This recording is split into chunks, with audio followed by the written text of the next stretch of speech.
Hello everyone, welcome back to my channel. Hope you all are fine.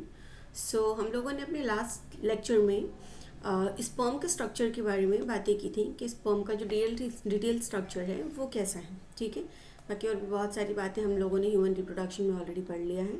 और आज का जो हमारा टॉपिक है वो है अबाउट द मेंस्ट्रुअल साइकिल, और you can say menstruation cycle. ठीक है, तो पढ़ते हैं मेंस्ट्रुअल साइकिल के बारे में। इसको हम ओवेरियन साइकिल भी बोलते हैं। मेंस्ट्रुअल साइकिल जो है फीमेल प्राइमेट्स का एक कैरेक्टरिस्टिक फीचर है। ठीक है, जितनी भी प्राइमेट्स हैं फीमेल प्राइमेट्स, उनमें मेंस्ट्रुएशन साइकिल देखने को मिलता है। ठीक, देखिए क्या बात हो रही है मेंस्ट्रुएशन साइकिल के बारे में। Primate show menstrual cycle. Human females जो हैं वो इस साइकिल को शो करते हैं, मेंस्ट्रुएशन साइकिल को। Humans are primates, that's why they show this kind of cycle which is known as menstrual cycle. ठीक है, तो मेंस्ट्रुअल साइकिल जो है वो कितने दिनों का होता है? 28 डेज़ का होता है। ठीक है, आइडियली 28 डेज़ का होता है, और 24 से लेके ऑलमोस्ट 32 डेज़ तक का भी हो सकता है। ठीक है, अगर रेंज इतना वैरी करता है फ्रॉम 24 टू 32 डेज़ तो दैट इज़ क्वाइट नॉर्मल। लेकिन अगर रेंज इससे कम होता है या इससे ज़्यादा होता है तो that is not normal. In that case the female needs to visit doctor. ठीक है, तो ये जो मेंस्ट्रुएशन साइकिल होता है ये कितने दिनों का होता है? ये 28 डेज़ का अराउंड होता है। ठीक है, और ये पीरियोडिकली होता है। ऐसा नहीं है कि एक बार मेंस्ट्रुएशन साइकिल अकर हुआ फिर स्टॉप हो गया। नहीं भाई, मेंस्ट्रुएशन साइकिल जब स्टार्ट होगा तब से लेके एक स्पेसिफिक एज तक मेंस्ट्रुएशन साइकिल रहेगा, और उसके बाद मेनोपॉज स्टेज आती है जहाँ पे जाके मेंस्ट्रुएशन साइकिल फीमेल्स में ख़त्म हो जाती है। ठीक है, तो मेंस्ट्रुएशन साइकिल में लोगों को ऐसा लगता है कि मेंस्ट्रुएशन साइकिल बोलने का मतलब द स्पेसिफिक ब्लीडिंग फेज जो फीमेल्स में अकर होती है मंथली, उसको ही लोग मेंस्ट्रुएशन साइकिल समझते हैं। But actually that is not the menstruation cycle, that is a part of menstruation cycle only. The whole cycle is of 28 days. पूरे मंथ का जो साइकिल चल रहा है उसको हम मेंस्ट्रुएशन साइकिल बोलते हैं, और इसको फर्दर 3 स्टेजेस में डिवाइड किया गया है: ब्लीडिंग फेज, फॉलिकुलर फेज, और एक और है which is the first one is bleeding phase, follicular phase, ovulatory phase, luteal phase। ठीक है, ये सारे फेजेस हैं जिसमें मेंस्ट्रुएशन साइकिल को बांटा गया है। बारी बारी से हम सबकी बातें करेंगे। ठीक है, इस मेंस्ट्रुएशन साइकिल में होता क्या है?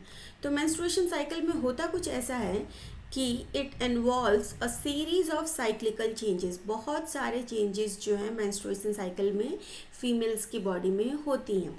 ठीक है, फीमेल्स की स्पेसिफिकली ओवरी और यूट्रस में बहुत सारे चेंजेस पूरे के पूरे मेंस्ट्रुएशन साइकिल के सीरीज़ में आपको देखने को मिलेंगे। अलग अलग फेज़ में अलग अलग चीज़ें फीमेल के ओवरी और यूट्रस में होगा। ठीक है ना, ओवरी और यूट्रस हमने फीमेल रिप्रोडक्टिव सिस्टम के बारे में ऑलरेडी पढ़ रखा है, तो ये कुछ इस तरीके का स्ट्रक्चर है, आप समझिएगा। हम लोगों ने ये पढ़ लिया है ऑलरेडी। ठीक है, हेयर हमारा ओवरी होता है, ये रहा ओवरी जो कि ओवेरियन लिगामेंट की मदद से जुड़ा हुआ होता है। ठीक है, तो ये ओवरी में कुछ चेंजेस हो रहे हैं, और ये जो यूट्रस है इसकी जो लाइनिंग्स हैं, एंडोमेट्रियम, मायोमेट्रियम, पेरीमेट्रियम, उसमें कुछ चेंजेस होंगे। एक्चुअली चेंजेस एंडोमेट्रियम में ही होंगे, लेकिन बाकी सारी बातें भी हम डिस्कस करेंगे। तो इस ओवरी में और इस यूट्रस की लाइनिंग में क्या होता है? चेंजेस होता है, कुछ बदलाव आते हैं through out the menstruation cycle. वो बदलाव क्या है, क्यों होते हैं, कैसे होते हैं, इसी के बारे में हमें डिटेल पढ़ना है। तो बात क्या है, अगर एक ओवम या एग फर्टिलाइज हो जाता है तो क्या होगा? तो कॉर्पस ल्यूटियम जो है वो रिटेन रहेगा, वैसे का वैसा रहेगा। और अगर फर्टिलाइज नहीं होता है और अगर ओवम फर्टिलाइज नहीं होता है तो कॉर्पस ल्यूटियम कन्वर्ट हो जाता है कॉर्पस एल्बिकेंस में, और फिर नेक्स्ट साइकिल जो है वो स्टार्ट हो जाती है। अभी हो सकता है आपको बातें ना समझ आ रही हो, बनी रहिए आगे, देखिए समझ आ जाएंगे। तो अगर मैं बात करूँ मेंस्ट्रुएशन साइकिल की, तो इसमें बहुत सारे फेजेस हैं, और उन फेजेस में अलग अलग चीज़ें होती हैं। कौन कौन से फेज़ है भाई? जो मेंस्ट्रुएशन साइकिल है वो पूरा कितने दिनों का साइकिल था हमारा मेंस्ट्रुएशन साइकिल? अभी हमने बात की, इट इज़ ऑफ 28 डेज़। कब से लेके 1 से लेके 28 डेज़ की साइकिल रखिए आप। बीच में वी आर हैविंग 14 डेज़। ठीक है, तो होता क्या है, ये जो हमारी 28 डेज़ की साइकिल है इसमें अलग अलग फेजेस होते हैं। ठीक, सबसे पहले ब्लीडिंग फेज या मेंस्ट्रुअल फेज बोलते हैं उसको। इसके बाद आएगा आपका फॉलिकुलर फेज, फिर लूटियल फेज, और फिर फाइनली एक और फेज है आपका, और उन सारे फेजेस में कुछ ना कुछ चेंजेस अकर होंगे। देखिए क्या होता है, अगर हम बात करें सबसे पहले फेज की, तो very first phase is the menstrual phase या ब्लीडिंग फेज। क्या बोलते हैं, the first phase is menstrual phase और ब्लीडिंग फेज। कितने दिनों का होता है, 1 से लेके 4 दिनों का होता है। तो हमारे मेंस्ट्रुएशन साइकिल के जो इनिशियल 4 डेज हैं, ठीक है, जो इनिशियल 4 डेज है, 1 से लेके 28 डेज तक का साइकिल था ना, 14 मिडिल में हमने middle of the cycle denote की थी 14। तो शुरू की ये जो 4 दिन होंगे, ठीक है, शुरू के 4 दिन 1 2 3 4, ये 4 दिन क्या होंगे हमारे, ये 4 दिन हमारे होंगे मेंस्ट्रुअल फेज या ब्लीडिंग फेज। इस फेज में होता क्या है, इस फेज में होता ये है कि एंडोमेट्रियम की लाइनिंग जो है वो स्लो ऑफ होती है। स्लो ऑफ मतलब बाहर निकलती है। फीमेल का जो यूट्रस है उसमें एंडोमेट्रियम की लाइनिंग है, हमने रिप्रोडक्टिव सिस्टम डिटेल में पढ़ा हुआ है, ठीक है। तो एंडोमेट्रियम की जो लाइनिंग होती है which is the inner most lining, perimetrium, myometrium और एंडोमेट्रियम। तो सबसे अंदर वाली जो इनर मोस्ट लाइनिंग है यूट्रस की, वो क्या होती है, वो शेड ऑफ होती है, ठीक है। इस तरीके से यूट्रस है अगर, तो इसकी ये जो एंडोमेट्रियम अंदर वाली लाइनिंग है वो क्या होगी, वो शेड ऑफ होगी। किस फेज में, in the very first phase which is the menstrual phase, ठीक है। इस फेज के समय पे एक पिट्यूटरी ग्लैंड का हार्मोन है जिसको हम FSH बोलते हैं, वो क्या होता है, उसका सिक्रीशन शुरू हो जाता है। ओके, चलिए ये समझिए। देखिए ये है आपका ग्राफ मेंस्ट्रुएशन साइकिल का, ठीक। यहाँ देखिए आप 0 से लेके 4 डेज, कौन सा फेज था ये, this is known as the bleeding phase. इस समय भी क्या हो रहा था, एंडोमेट्रियम की जो लाइनिंग थी वो शेड ऑफ हो रही थी और फीमेल के वजाइना से होते हुए ब्लड जो है वो बॉडी के बाहर निकल रहा था, ठीक है। इसमें हमने क्या पढ़ा, जो हमारा FSH का लेवल है वो अभी बढ़ना शुरू हुआ है, वो अभी रिलीज होना स्टार्ट हुआ है। तो ये देखिए ये रहा आपका FSH, यहाँ पे FSH जो है ग्रीन कलर से दिखाया गया है, वो क्या हो रहा है, वो थोड़ा थोड़ा रिलीज होना स्टार्ट हो चुका है in the very first phase which is the menstrual phase, ठीक है। बात समझ आ गई, ओके। चलिए बात करते हैं हम नेक्स्ट फेज की। जो नेक्स्ट फेज है फीमेल के मेंस्ट्रुएशन साइकिल में, उस फेज को हम बोलते हैं follicular phase, okay. The next phase is, just a minute, let me wipe it out, okay. जो सेकेंड फेज है फीमेल के मेंस्ट्रुएशन साइकिल में, that is known as what, that is known as follicular phase. कितने दिनों का होता है follicular phase, 5 से लेके 13 दिन का। शुरू के 4 दिन में ब्लीडिंग फेज, फिर 5th डे से 13 डेज तक क्या होगा आपका, फॉलिकुलर फेज होगा। फॉलिकुलर फेज में होता क्या है, फॉलिकुलर फेज में जो फॉलिकल्स हैं जैसे कि primary follicle, secondary follicle, tertiary follicle, mature Graafian follicle, ठीक है, इसके अलावा और भी फॉलिकल्स फॉर्म होते हैं जो कि इस पूरे फेज में वो सारे फॉलिकल्स जो हैं वो फॉर्म होते हैं, ठीक है। इस फेज को हम फॉलिकुलर फेज या प्रोलिफरेटिव फेज बोलते हैं। क्या बोलते हैं, इधर प्रोलिफरेटिव फेज और फॉलिकुलर फेज, ठीक है। इस समय पे FSH का जो लेवल है वो नॉर्मल से थोड़ा सा ज़्यादा होगा, ठीक है ना, ओके। देखिए जो सेकंड फेज है वो कितने दिनों का है भाई, वो 4th डे से लेके 13 डेज तक का है। ये पूरा आपका क्या है, फॉलिकुलर फेज है। इस फेज में FSH का लेवल अभी भी बहुत ज़्यादा नहीं है, नॉर्मल ही है, ठीक। बात समझ आ रही है, बहुत ज़्यादा नहीं बढ़ा है, नॉर्मल ही बढ़ा हुआ है, ओके। चलिए नेक्स्ट आगे। इस पर्टिकुलर फेज में क्या होता है वो मैंने आपको बताया कि अलग अलग फॉलिकल्स जो हैं वो फॉर्म होते हैं, बट एक्चुअली होता क्या है, इस फेज में estrogen secreted by the theca interna cell, जो एग होता है, एग उसमें एक लेयर होती है जिसको हम बोलते हैं थेका इंटरना, उसमें से एस्ट्रोजन का सिक्रीशन होने लगता है। और ये कहाँ प्रेजेंट होती हैं, ये हमारे ओवरीज में प्रेजेंट होती है। ओवरी का जो लेयर है थेका इंटरना का, वहाँ से एस्ट्रोजन हार्मोन सिक्रीट होगा, ठीक है। ओवरी में क्या क्या चेंजेस आएंगे, जितने भी ओवेरियन फॉलिकल हैं, primary follicle, secondary follicle, tertiary follicle, Graafian follicle, ये सारे फॉलिकल्स बनेंगे। तो प्रिमोडियल मतलब प्राइमरी ओवेरियन फॉलिकल जो है वो मैच्योर होकर किस में कन्वर्ट हो जाएगा, मैच्योर फॉलिकल में या ग्राफियन फॉलिकल में कन्वर्ट हो जाएगा। कौन से फेज की बात कर रहे हैं हम, फॉलिकुलर फेज में, ठीक है। यूट्रस में क्या चेंजेस आएगा, यूट्रस में एंडोमेट्रियम की जो लाइनिंग जो कि शेड ऑफ हो चुकी थी, कब, हमारे मेंस्ट्रुअल या ब्लीडिंग फेज में, वो लाइनिंग वापस से बनना शुरू हो जाएगी। यूट्रस की एंडोमेट्रियम की लाइनिंग रिपेयर हो जाएगी, रिज्यूम होके बनने लगेगी।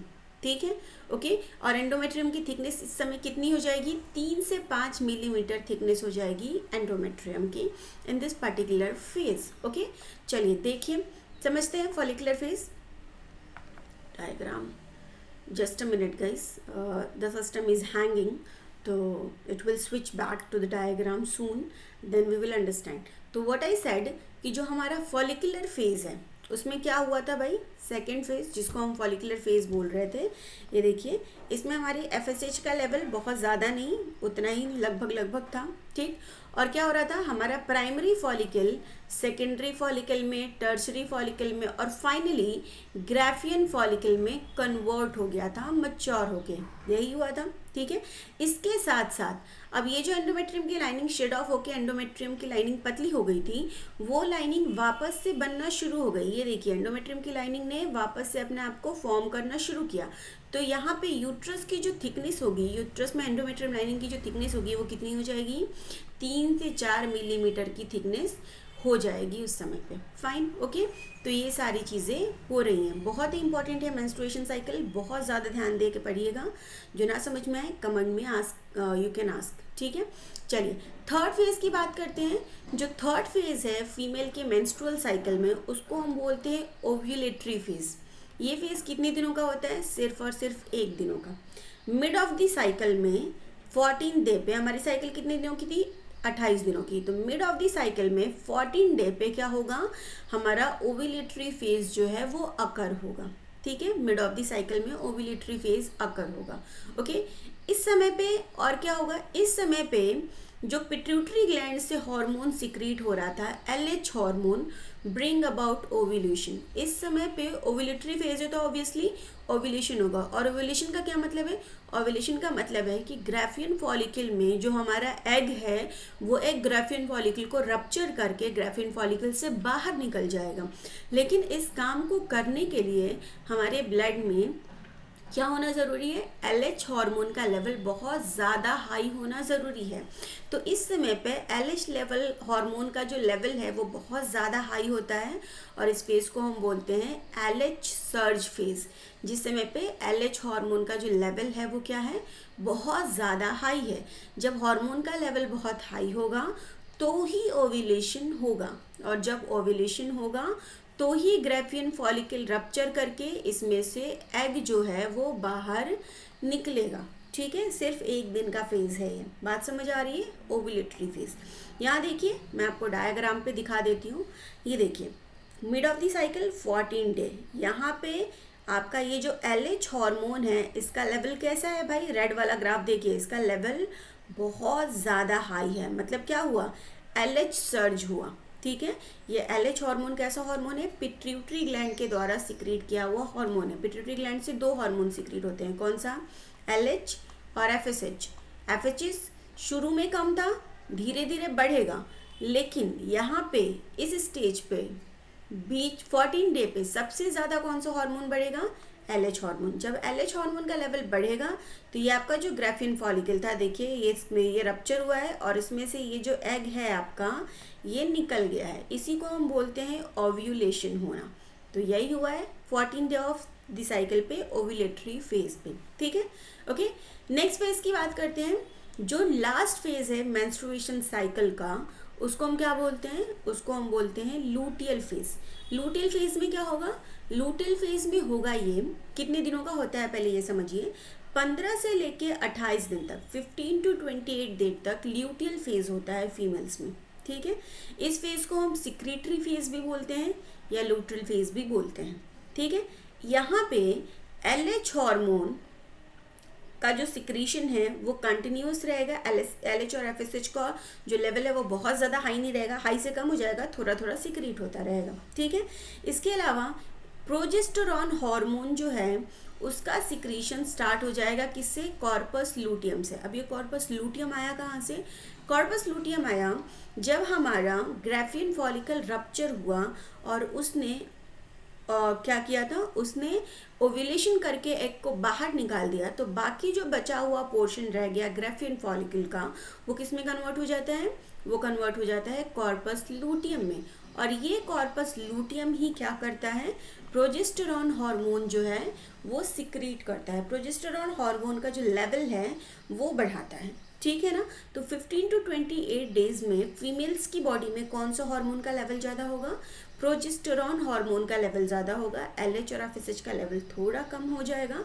इस फेज़ को हम सिक्रीटरी या ल्यूटियल फेज़ इसलिए बोलते हैं क्योंकि इसमें प्रोजेस्टेरॉन हार्मोन बहुत ज़्यादा फीमेल की बॉडी में सिक्रीट होता है, ठीक है। ओके, यहाँ पे होगा क्या, ओवरी में क्या चेंजेस आएंगे, जो हमारा ग्राफियन फॉलिकल रप्चर हो गया था वो किस में कन्वर्ट हो जाएगा, वो कॉर्पस लूटियम में कन्वर्ट हो जाएगा, और यही कॉर्पस लूटियम प्रोजेस्टेरॉन हार्मोन का सिक्रीशन करेगा, ठीक है।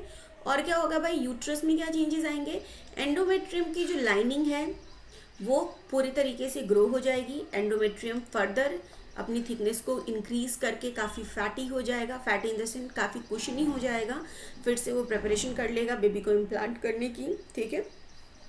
अगर एग इस स्टेज पे, यहाँ से एग रिलीज हुआ था ओव्यूलेटरी फेज में, अगर इस स्टेज पे जो एग रिलीज हुआ था उसको स्पर्म मिल गया, तो इन दोनों ने फर्टिलाइज करके क्या बना लेना है, फर्टिलाइज करके बना लेना है बेबी। और जब बेबी बन जाएगा तो एंडोमेट्रियम की लाइनिंग जो है वो तैयार है, प्रोजेस्टेरॉन का हार्मोन का लेवल ज़्यादा है जो कि इस लाइनिंग को मेंटेन करके रखेगा, तो ये जो जायगोट बनेगा वो क्या करेगा, इस लाइनिंग के अंदर जाके इम्प्लांट हो जाएगा, ठीक है। और फिर बेबी जो है धीरे धीरे ग्रो करना शुरू करेगा। लेकिन अगर ये दोनों फ्यूज़ नहीं हुए, एग और स्पर्म फ्यूज़ नहीं हुए, तो बेबी नहीं बनेगा, तब तो हमें एंडोमेट्रियम की लाइनिंग की कोई ज़रूरत नहीं है। ज़रूरत नहीं है तो क्या करना पड़ेगा, इसको शेड ऑफ करना पड़ेगा, शेड ऑफ करना पड़ेगा तो वापस से first day of the cycle में एफएसएच का लेवल स्टार्ट हो जाएगा, मेंस्ट्रुअल ब्लीडिंग शुरू हो जाएगी, और फिर से ये पूरी की पूरी साइकिल जो है वो रिपीट होने लगेगी, ठीक है। चलिए डायग्राम देख लीजिए, ये देखिए डायग्राम क्या हुआ भाई, आपके 14 डेज के बाद जब आपका एग रिलीज हो गया तो उसके बाद 16 to 28 डेज तक कौन सा साइकिल चलता है, लूटियल फेज चलता है, ठीक है। इस फेज में प्रोजेस्टेरॉन हार्मोन का जो लेवल होता है वो ज़्यादा होता है। क्यों ज़्यादा होता है, क्योंकि ये प्रोजेस्टेरॉन सिक्रीट किया जाता है कॉर्पस लूटियम से, कॉर्पस लूटियम से। और ये कॉर्पस लूटियम कैसे बना, फॉलिकल के रप्चर, ग्राफियन फॉलिकल के रप्चर होने के बाद जब उससे एग निकल गया तो जो बचा हुआ हिस्सा है वही किस में कन्वर्ट हो गया, कॉर्पस लूटियम में कन्वर्ट हो गया, ठीक है। और इसने प्रोजेस्टेरॉन हार्मोन सिक्रीट किया। इस प्रोजेस्टेरॉन हार्मोन के प्रेजेंस में एंडोमेट्रियम लाइनिंग की थिकनेस और ज़्यादा बढ़ने लगी और एंडोमेट्रियम बहुत ही कुशनी और फैटी हो गया, ठीक है ना। ओके, बात समझ आ रही है। अब अगर फर्टिलाइजेशन हुआ तो बेबी आके यहाँ इम्प्लांट करेगा जाइगोट, और अगर फर्टिलाइजेशन नहीं हुआ तो ये कॉर्पस लूटियम कन्वर्ट हो जाएगा कॉर्पस एल्बिकैंस में, किसमें, कॉर्पस एल्बिकैंस में। फिर वो धीरे धीरे रिड्यूस होकर ख़त्म हो जाएगा और वापस से ये पूरी साइकिल आपकी डे 1 से स्टार्ट हो जाएगी, ठीक है।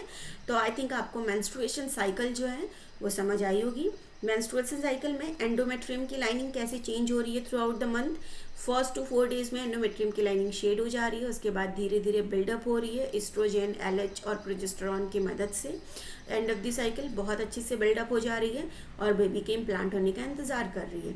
बेबी इम्प्लांट हुआ तो ठीक है, नहीं हुआ तो वो वापस से शेड ऑफ होगी। लेकिन उसके लिए ज़रूरत किसकी है, उसके लिए ज़रूरत है पिट्यूटरी ग्लैंड से एफएसएच के सिक्रेट होने की। एफएसएच के सिक्रेट होते ही वापस से मेंस्ट्रुअल साइकिल अकर होगा, ठीक। फिर ओव्यूलेशन में फिर एग रिलीज होगा। एक और बात समझिए, बहुत ही इंपॉर्टेंट है। एक होती है फर्टिलिटी विंडो, फीमेल्स में होती है फर्टिलिटी विंडो। ये वो टाइम पीरियड होता है मेंस्ट्रुअल साइकिल का जिस समय पे फीमेल सबसे ज़्यादा फर्टाइल होती है, ठीक है ना।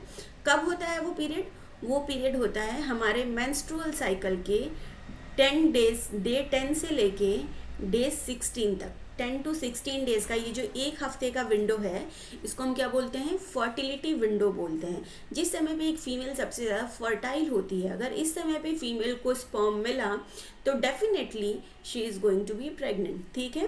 तो इस समय पे ही क्यों, ऐसा इसलिए क्योंकि 14 डेज़ पे हमारा क्या हो रहा है, एग रिलीज़ हो रहा है। अब किसी किसी फीमेल में मेंस्ट्रुअल साइकिल थोड़ी डिस्टर्ब होती है, 2 दिन पहले या 2 दिन बाद भी एग रिलीज हो सकता है, या थोड़ा आगे पीछे भी हो सकता है। तो इसलिए हम 2-4 दिन आगे पीछे का पकड़ के चलते हैं कि 2 दिन आगे 2 दिन पीछे आप ऐसा फेज रखिए जहाँ पे एग जो है वो फर्टिलाइज हो सकता है, क्योंकि एग तभी रिलीज हो रहा है, ठीक है ना। इसके अलावा एग की जो सेल्फ लाइफ होती है, एग की जो वाइटलिटी होती है फीमेल के यूट्रस के अंदर या फिलिपिन ट्यूब के अंदर, वो 3 से 4 दिनों तक एग अच्छे से सर्वाइव कर सकता है, ठीक है। तो अगर 2-3 दिन पहले भी एग वहाँ पहुँच गया है फिलिपिन ट्यूब में और उसके 2 दिन बाद भी स्पर्म आ रहा है, तो वो फ्यूज़ करके बेबी फॉर्म कर लेंगे। लेकिन अगर उससे ज़्यादा लेट होगा तो फिर काम नहीं बन सकता है, ठीक है। तो this is all about the female menstruation cycle. I think आपको समझ आ गया होगा। बहुत ही इंपॉर्टेंट है, बहुत ही एक्सट्रीमली इंपॉर्टेंट है, हमेशा पूछा जाता है, तो प्लीज़ आप इसका ख्याल रखेंगे, ठीक है ना। ये एक और डायग्राम है, वही सेम डायग्राम है जो मैंने आपको पहले बताया है, तो आप चाहें तो इसको भी अपने रेफरेंस के लिए देख सकते हैं। बाकी मिलेंगे नेक्स्ट लेक्चर में और पढ़ेंगे हम अपना what it is called gametogenesis का प्रोसेस, तो oogenesis एंड स्पर्मेटोजेनेसिस। तब तक के लिए bye bye guys, take care and God bless to all of you.